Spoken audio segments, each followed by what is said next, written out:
Hello, everybody. Joyce here with the Traveling Gamblers, and I am here with Jon. Hello, Jon. Hello, Joyce. Hello, Nellie. Good morning. Hello, Nellie. And today is day 3 of 8 days on the Queen Mary 2. And where we left off yesterday, we woke up in the morning. It was another 1 hour back from the middle of the night before. So before we went to sleep, we set our clocks an hour back again. Mm-hmm. So now we're only 5 hours back.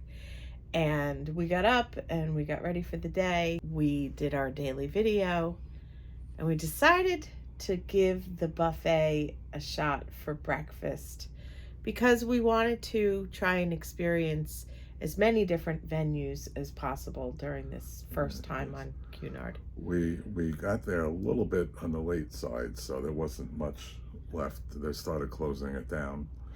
Yeah. The daily paper says that it closes at 11. The layout of the ship is a little bit confusing, to say the least. Yeah. It's very compartmentalized, and we still haven't done the ship tour. We're going to attempt to do one. I don't know if it's going to be a complete walking tour like normal, but we definitely are going to show you all the different areas of the ship, that's for sure. But it is very confusing. Mm-hmm. I read that online before we left, that it was very confusing to navigate. The buffet has 2 sections. It has the full main section, and then it has a smaller section. It's like the late breakfast. Mm-hmm. And that's the part that's open till 11. So we made it to the main breakfast just in time. I think we were the last people to put in an order for an omelet. Right. They still had the omelet station, but as you said. Yeah. Right. So we each ordered an omelet, and then we walked around to see what else there was. My omelet was good. Mine was pretty good too. It was a good omelet. Yeah. And I know that probably sounds weird, but some of the omelets that I've had on cruise ships are not that great. They're a lot of oil, or they're not really cooked all the way through, or whatever may be. But this omelet was good. Yeah, I also had some salmon. The salmon was pretty good because some of the cruise ship salmon is not that great. This salmon was okay. I had a bagel. I had a bagel. Bagel was okay. It was more like bread, but it wasn't as bad as a Linda's bagel, and it's not as good as a New York bagel. So it's somewhere in between. Yeah. It looked like it was on the larger side. Right. It was fluffy, and it wasn't a dense bagel. It wasn't bagel material. Right, no. But it worked. It worked. So breakfast was neither here nor there, but it was a learning experience for sure. And after breakfast, we went to the Corinthia Lounge, yes, which is kind of our new Cafe El Baccio for Cunard. It's where we spend our days. So the Wi-Fi on the ship, I think we've said it before, and we will say it again. It's not good. It's fine in the public areas, and that's why we go to the Corinthia Lounge. In the cabin, it's non-existent. It really is non-existent. In our cabin. Right, yes. I would imagine that's the same. They actually say out loud over the loudspeaker and in print in the daily things that the Wi-Fi works best in the public areas. So we continue to go there, but they have really great coffee, cappuccino, latte. And a full bar. And a full bar. So if you wanted a cocktail or a soda or any kind of refreshment, that's there. And since we have that complimentary drink package that they gave us, we can get whatever we want. We just pay the 15% gratuity. And they have entertainment in there. They have music. They have trivia. So we got there just in time for the morning trivia. And we don't really play as in take the paper and then exchange it with someone else, but we do play along all on our own. And we don't ever do very well. And it was the name the song and the artist, and we didn't get very many of them. And after the trivia was over, they have live music.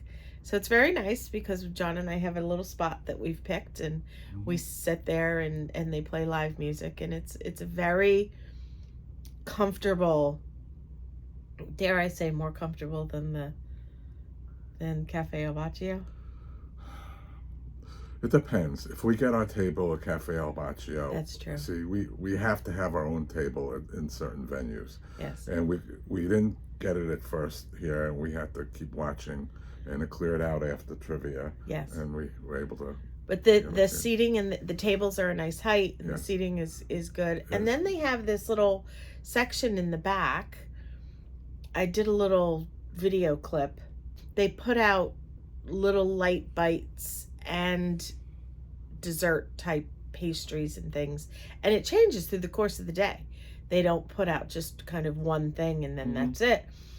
They change the style of the foods that they put out as the day goes on.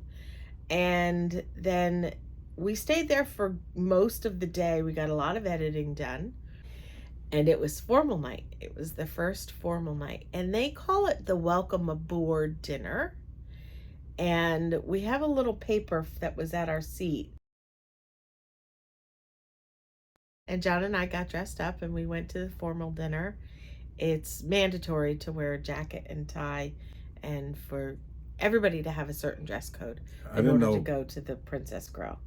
I didn't know about the tie, so I didn't bring a tie.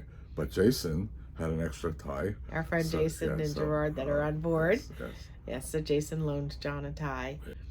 Dinner was really lovely. It was very lovely. It was a different experience. It was really good. It was very nice. And here's a little clip of that. As you were recording, the table next to us, there was some guy with this full video equipment recording. I think it was for a commercial or something for Cunard, possibly. Jon ordered Cherry's Jubilee for dessert. And since it was his order, I thought it was right that we should be able to view it and record it.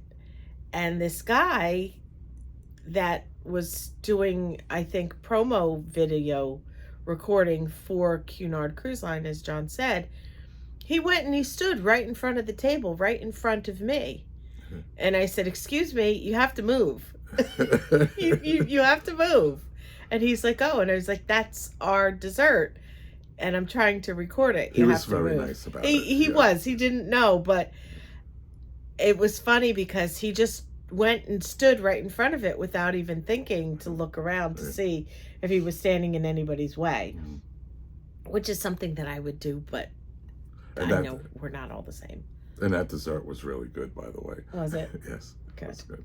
And it was a great experience. I'm glad that we did it. And there'll be one more formal night that we will attend. And the dinner was good. There was Chateaubriand, and there was a split lobster. That the amount of lobster was extremely tiny.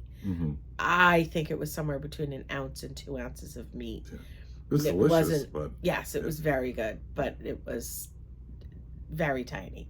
But that's okay. And after dinner, we walked around the ship some, and there's some really unique art, I guess. They have these very large wall coverings, paintings and carvings, and really very unique stuff. And in one of the images, it's a bunch of different things from the United States. And within it is Homer Simpson is hidden. Yeah, you can't really, I couldn't find it. And I'd like to take a picture of it and post it and have you guys see if you can find Homer Simpson. I'm not sure if I can get a clear enough shot for it because it's not easy to see, but maybe with a flash I could do it. But anyway, it was very cool. Friend Jason actually pointed that out to us. And as we were walking around, Jason also told us about there's a planetarium on the ship. Right. So Jon and I took a walk to find the planetarium. We did a little bit of exploring. And then afterwards we went to the casino, and we did not have a good night. We went through the entire budget for the trip. Right.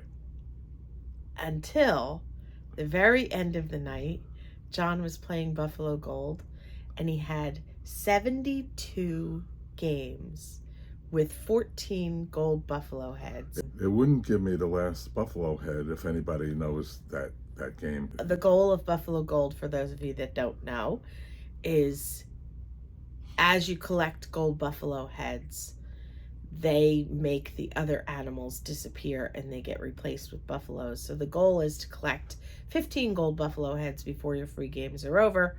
All the other animals change to buffaloes, and that's what pays the most, is the buffaloes.